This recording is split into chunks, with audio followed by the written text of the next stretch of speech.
Kung moabot ang panahon na malisod, tanan mong suliran, iluhod.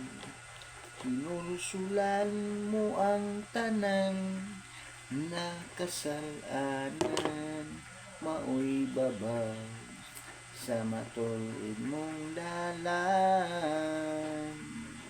Kay ang Diyos nagalantaw sa tanan mo nakalisod diya sa panaw.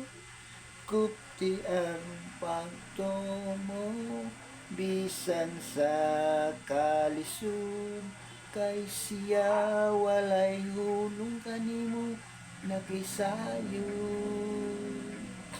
Subaya ang dalan na matuod sa kinabuhing dayon ang inuman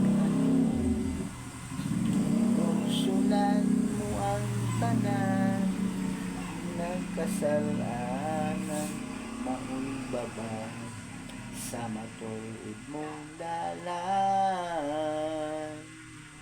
Kay ang Diyos nagalantaw sa tanan mo nakalisod diha sa panaw.